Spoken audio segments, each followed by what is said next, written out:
Welcome back. You are watching Bottomline Africa with me, Akisa Wandera. Let's begin with our throwback soundbite tonight. We take you back to 1999 when the late South African freedom icon Nelson Mandela gave his last speech to Parliament as the President of South Africa. Let's listen in. I am the product of the people of South Africa.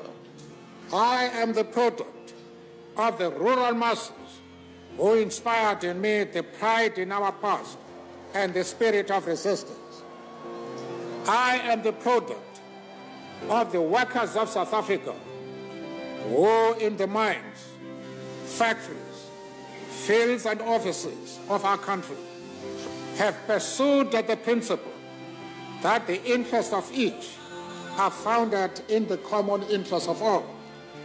I am the product of Africa and her long cherished dream of a rebirth that can now be realized so that all of her children may play in the sun. All right, that is our throwback soundbite tonight there. That is former South African freedom icon Nelson Mandela. So to our conversation of the day here, or of the night, if you like, here on Bottomline Africa, Samuel Matonda, the plastic sector head at the Kenya Association of Manufacturers, joining us in studio. He will be giving us their side of the story and why really they're not letting this thing go. Salome Machua is the Deputy Director General of NEMA, who are heavily involved in the implementation of this particular ban, and Eddie Orinda, also very heavily involved as a lawyer in the case that is currently in court challenging this ban by the Kenyan government.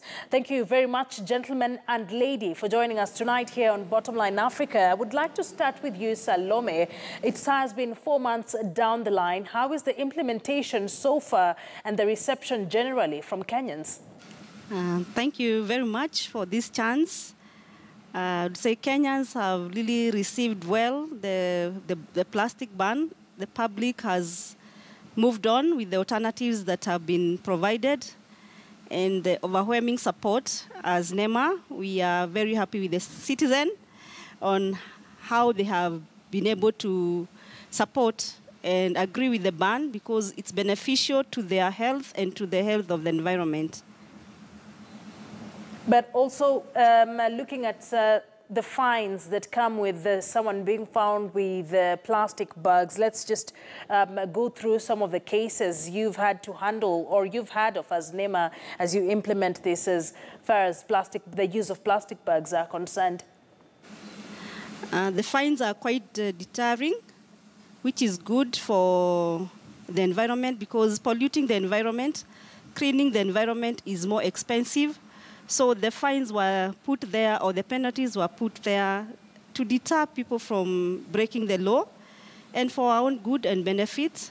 So the few people that have not complied, and I must say they are few, because majority of the Kenyans have complied, they have been getting very severe penalties, which has... And one of the work of a penalty is to deter people, to discourage people from breaking the law. And so the people are afraid.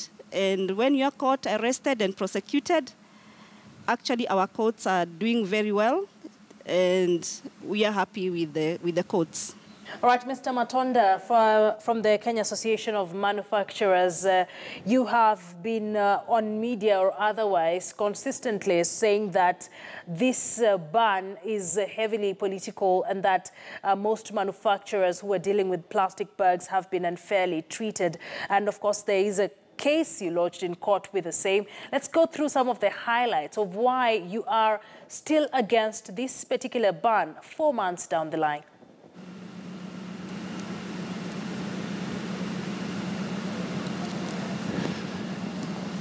Mr. Matonda, kindly. I'm not getting you clear, but... Yes, can you get me now? Mr. Matonda seemingly can't get us, so we will be fixing that. But let's speak to Eddie Orinda as a lawyer who's, like I mentioned earlier, very heavily involved in this particular case. Eddie, this is not a conversation I'm personally having with you for the first time. And you are representing I think the Kenya Association of Manufacturers. Let's take a look at the main points of why you really think this ban was not done in good faith, so to speak. Thank you very much, Akisa, for having me here tonight. I think I'd like to begin by making a couple of corrections. There are two separate cases that are currently going on. There's one that is actively in court, and which is sub judice, so I have a lot of limitations in the comment that I may be able to make in that. And there are separate lawyers representing the Kenya Association of Manufacturers on issues related to the legality around the Gazette notice that was issued by the Cabinet Secretary. But there's also an ongoing case in the form of a notice that has since been issued to the Attorney General of the Republic of Kenya through manufacturers that I represent. And the purpose of that notice is to bring to the government's attention an intention by the manufacturers to sue for damages arising out of losses that have been suffered from a Gazette notice that they consider not to have any legal anchoring or constitutional basis. So having made that correction, I would like to perhaps start by indicating that any directives by the government, whether in the form of Gazette notices or policy initiatives, must be legal, must be constitutional, and must be consistent with the practices that are required for purposes of effectively involving the public in advancing them. Section 86 of the National Environmental Management and Coordination Act, which is the same law that establishes NEMA, empowers the minister and NEMA to identify dangerous materials to the environment within the Republic of Kenya. And the same Section 86 also requires the minister and the regulating authority to come up with measures and also prescribe the manner in which mitigation can be effected in dealing with those dangerous materials that have been identified. Akisa, that prescription cannot be in any other form other than regulations. And as required under the statutory instrument act, in order for the minister to come up with those regulations, among other things, the regulatory authority is required to first and foremost come up with the regulations which should be subjected to proper stakeholder consultation. That would involve the manufacturers as well, and the public at large, pointing out the key areas of the regulations and the issues that it seeks to regulate. And secondly, that in coming up with those regulations, where costs are involved, and I think banning of plastics involves a significant amount of costs, the regulatory authority is required by law to come up with a regulatory impact statement, which would then justify the costs and give a lot more detail regarding the justification for the ban. Unfortunately, none of those have happened. The Gazette notice, which the authority has alluded to, and which the Cabinet Secretary has consistently referred to, does not meet the requirements under Section 86, and neither does it meet the requirements under Section 10 of the Constitution, and which is what brings me to the contention by the manufacturers that I represent, that they have suffered irreparable losses and damage as a result of an illegal Gazette notice, which in itself seeks to regulate and ban use of plastics at the same time. And Akisa, to demonstrate that this perhaps wasn't an environmental decision, but rather a business one, you will realize that even in issuing of the clearance letters to various manufacturers. All right. I want to bring in Samuel Matonda. The Kenya Association of Manufacturers has said a number of times that they were not really heavily involved while this decision was being taken. Back to my question that I asked earlier before we encountered problems, what are the main reasons why you're still contesting this decision by the government? Thank you. What I could say is that the Kenya Association of Manufacturers per se has been in support of government initiatives which are within the law, and on waste management, the Kenya Association of Manufacturers have actually been playing a key role in ensuring that our environment is clean.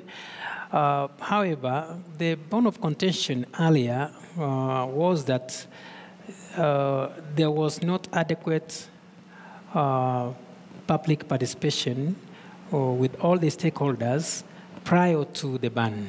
But what was being discussed by the time the ban came in place was actually a budget proposal which was on waste management as a whole, and how private sector could partner with the government through the provisions of maybe a levy that was proposed by the sector then to generate close to 1 billion shillings annually, which was to go towards the cleanup and the collection of the waste and recycling.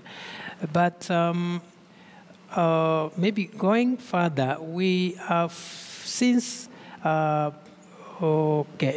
involved or approach the government and continue to engage other stakeholders in a bid to see how best to go forward.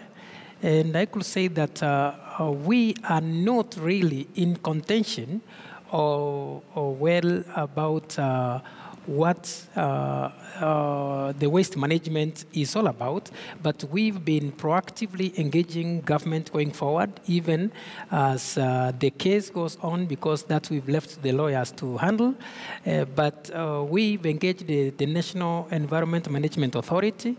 We've been engaging the Ministry of Environment in various proactive initiatives which are geared towards waste management.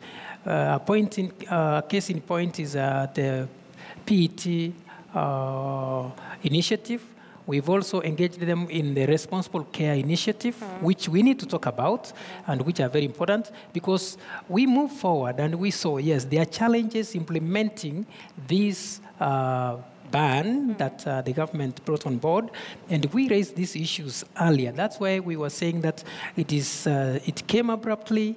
There were no adequate preparations to transit from one product to the other, and yet there were no alternatives in place. Those are the issues we were raising, which have come rife, and to show that indeed what we were raising was realistic. Yeah. But we've moved on and said, yes, as that is being sorted out by government, what are we supposed to do in the long term for sustainability? And that is what we've been engaging in, even as the other cases, whatever that is in court, which I do not want to dwell on much. Definitely. It goes on.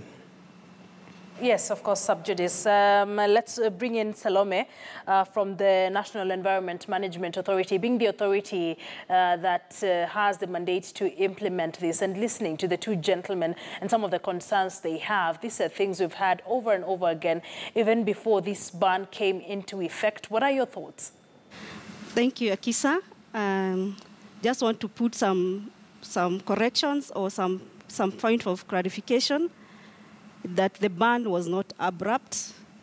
The discussion started on the plastics, and maybe let's not mix things on waste management and plastics. The issue of how to manage our plastics started in the year 2005. So this comes to over 15 years of discussion with the manufacturers on how to manage our plastics for the betterment of the environment and the health of the Kenyans. And then, so 15 years down the line, we've started all the strategies that were not working. and Samuel has actually said so. We engaged on let's increase the gauge, let's have a levy, but it wasn't working. And while we are discussing like this, those many years, over 10, 15 years, we are still choking in plastics, we are still choking our drains, our rivers, all those impacts that we have kept on highlighting. And so, again, as we've said, that the CS, or the Minister for Environment, if we look at things and see we are going to destroy our environment, and once we destroy our environment, we're also going to destroy our health, she has, or the minister has the right to take measures, urgent measures that will say, why wait until maybe another 10 years, and by then another 5 years, 10 years, the whole country will be choked with plastics. So why don't I take this stern measure? And it has nothing to do with the politics. Let's take these stern measures to ensure that our country, which is their constitutional right, have a clean and healthy environment. So that's the measure that she took, or yes, CS took. And so we have 4 months down the line, we Kenyans have moved on. We have alternatives. At the initial stages, we had those challenges. But I'm glad that I live in a country that is really innovative.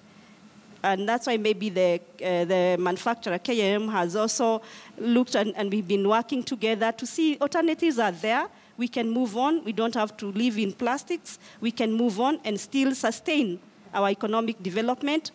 So, because what benefits a man to have wealth, economic power, and then you take all the money, all the resources, all your employment, again for your health. So, for us, and for us as NEMA, as the Ministry of Environment, as NEMA, as a public of this nation, we are like, this is good for us. But questions have been raised, Salome, questions have been raised on just the speed at which manufacturers came in with the alternatives, for even looking at some of the comments we're getting on our Twitter page from our viewers on the reusable plastic bags, if you like, the ones that every other time you go to a supermarket, you spend an extra 20 shillings or 30 shillings getting. And of course, there are also concerns on the health, the benefits or lack of it for these reusable bags. I mean, these are concerns, very genuine ones that are being raised. How do you respond to them? Thank you, Akisa. Once again, you can do a comparative analysis, not scientific, or just if you buy a bag at 50 shillings, 20 shillings, and this protects you from buying malaria drugs, because when you have these plastics blocking our drainage when it rains and flooding our houses, you'll use more money to clean your house, maybe to renovate your house, maybe to take your children to hospitals or buy drugs. It will be more costly than the 70 or the 50 shillings that we are buying for the alternative bags. This bag can be reused. We are saying the bags that we're going to recommend, you can use it more than 100 times. So you buy one at 70 shillings, you go back with it to the supermarket and you reuse it. So we are looking at both, do you spend more money on your health and spend little on the alternatives?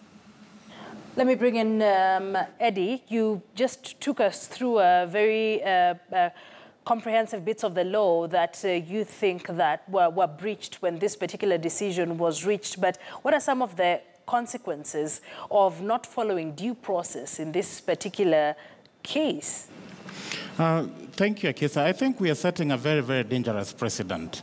First and foremost, I'm not sure to what extent Kenyans have moved on over the issues, particularly the business community and the manufacturers themselves. And in having this discussion, I think we have to interrogate a couple of issues. And I'm glad NEMA is talking about the cost related to this whole exercise. But perhaps one of the first questions we need to ask, and which NEMA needs to respond to, is whether they have shared, as required under the law, regulatory impact report. And then that regulatory impact report is the instrument that would ordinarily inform any analysis as to the cost. Because I think as long as the discussion is lopsided only on a clean environment, and fails to look at a new problem that then the alternative bugs introduce, which pose a very clear public health risk. The other issues that must be considered are, in fact, those to do with the contributions that the manufacturers themselves have made into the economy.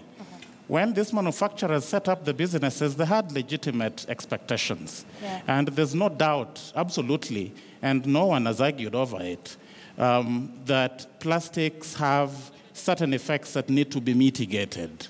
However, in mitigating those effects, the rule of law has to find its place in any policy initiatives or directives, either by the Cabinet Secretary, the National Environmental Management Authority, and any other regulatory authority. So I think it is important that the authority shares with us such fundamental details regarding whether or not such a report has been shared and whether that is the basis upon which the costs that we have heard about have been analyzed. Secondly, whether the Gazette notice in itself is law. Because it creates certain offenses. On what basis are those regulations being exercised?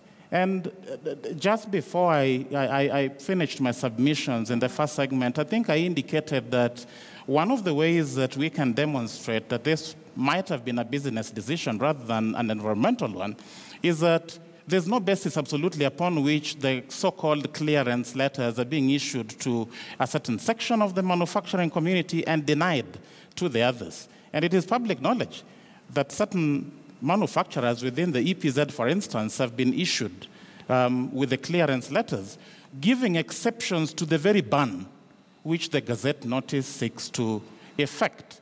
So what is the authority, and NEMA in particular, relying on? Are there any regulations in place? On what strength is the minister exercising such powers? And I think it's also important to remember that sometime in May, before this ban was effected, there was a parliamentary debate over whether or not the ban was justified. And the parliament, in disagreeing with the cabinet secretary, indicated, among other things, that there was not reasonableness, absolutely, in the time that was given to facilitate the ban. Yes. And that the law was, in fact, not complied with. Yeah. All the relevant sections of the law that required the minister to come up with the regulations were not complied with. So we must ask ourselves whether it is in the public interest to disregard absolutely the rule of law in this exercise. All right. I want to give Salome a chance to respond to some of the questions you've raised before we go to Samuel Matonda. Salome, he's raising questions on regulations, due process, and of course, whether you've shared the reports on cost. Quickly respond to that before we go to Matonda. Thank you once again, Akisa. And I was thinking that Eddie is a lawyer, and he's the one who can differentiate what is a legal notice and a regulation, whether it's a law or not. A legal notices are legal instruments to help the CS to be able to manage or to dispense her duty. And I'm using deliberately her duty because my CS is a lady.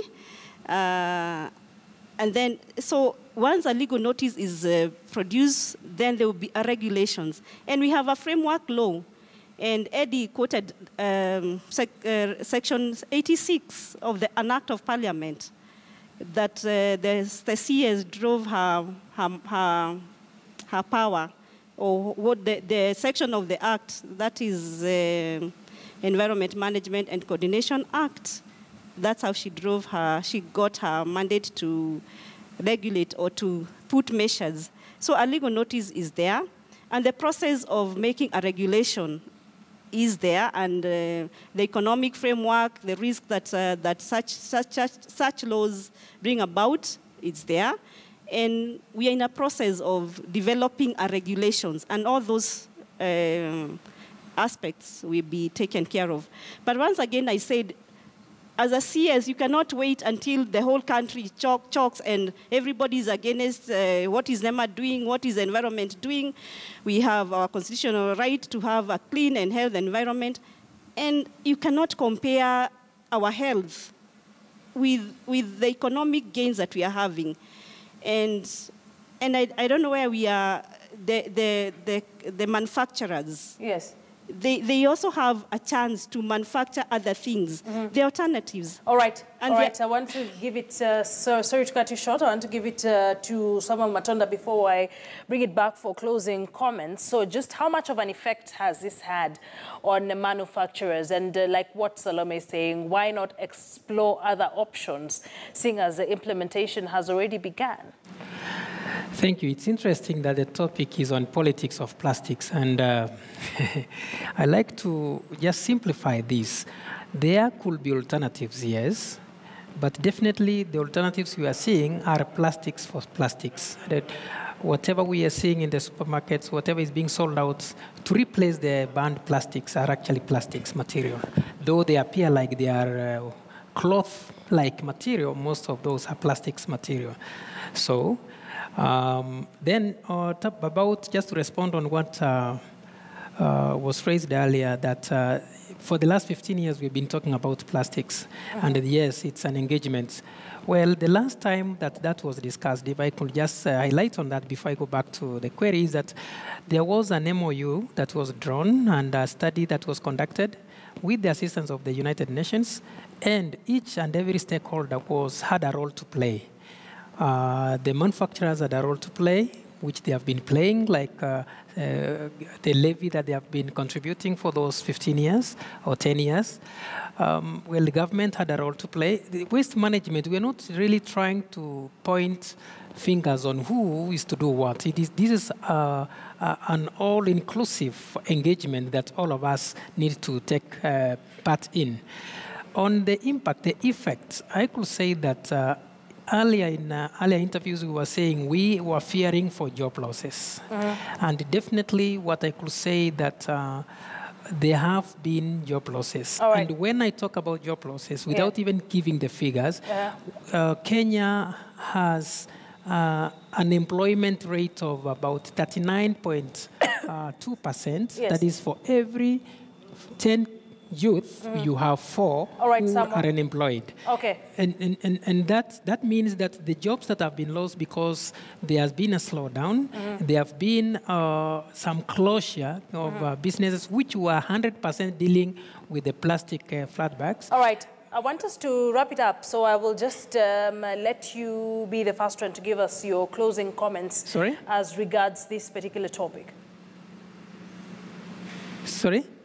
Kindly just give us, our time is not really on our side. I want you to give us your closing comments as regards the plastic bags ban and where you stand as of now as the Kenya Association of Manufacturers. What I could say is that even as we are trying to solve the many challenges which come with implementation of policy and which we predicted and which are actually visible, I know that there was a technical committee that was put in place through consultations between the Ministry of Environment, National Environment Management Authority, and the KM.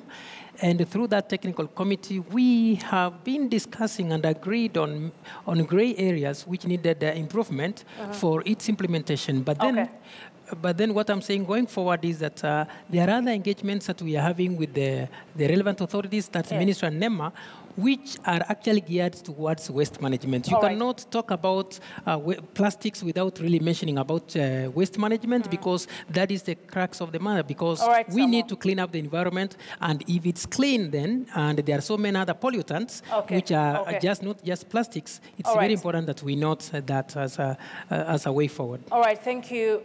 Salome, in just 30 seconds, your closing remarks. Thank you. I have 3 points. One, that the ban on plastic was on 2 major carrier bags and flat bags. So it doesn't seem like we are banning all the plastics.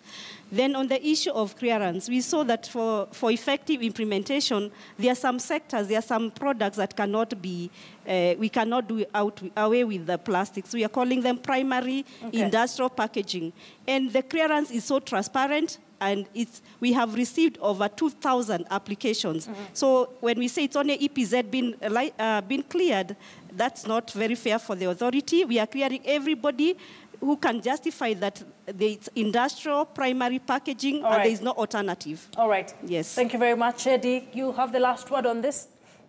Thank you, Akisa. I think, in fact, I must thank Salome, the Deputy Director General, for articulating precisely what the contention is.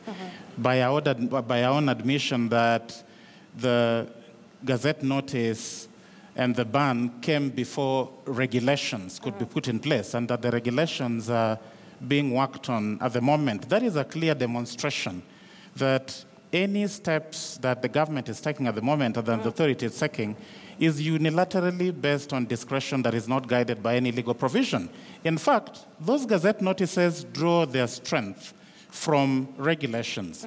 Those regulations are required to be developed under a very clearly prescribed system. And having failed to do that, we can only find that the ban and the Gazette notice was illegal, and therefore any other action that has followed thereafter will attract and expose the government to a very high amount of lawsuits for compensation. All right. Yeah. Thank you very much for joining us and taking part in this conversation tonight. Samuel Matonda is a plastic sector head at the Kenya Association of Manufacturers.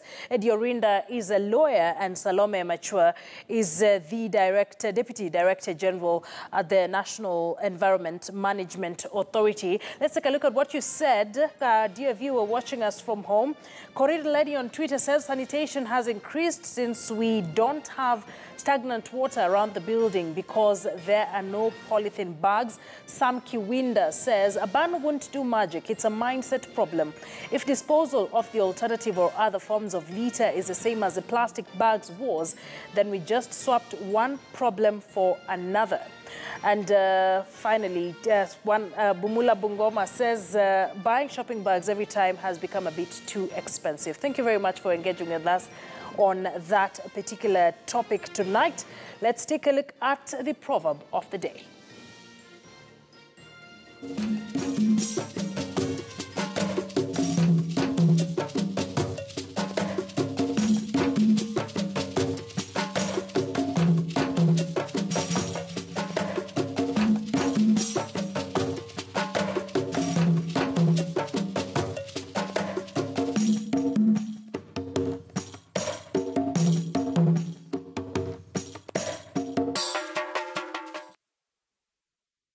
So on the bottom line tonight, it has been slightly over 3 months since the show Bottomline Africa premiered on your screens here on KTN News, and we took up the challenge to tell you the African story. It has been an exciting season for us here at KTN News, and dedicating a whole hour current affairs show to spotlight on the important news events as they unfold across the continent. As we usher in the December festive month in just about an hour from now, Bottomline Africa also takes a few weeks break to resume in January 2018. The very able and dedicated team of Bottomline Africa promises to return in the new year with even bigger and better show as we continue to spotlight the African story for the better good of the continent. So we could say season 1 of Bottomline is out. Do expect season 2 in January. Have a good night and keep it KTN News. I am Akisa Wandera.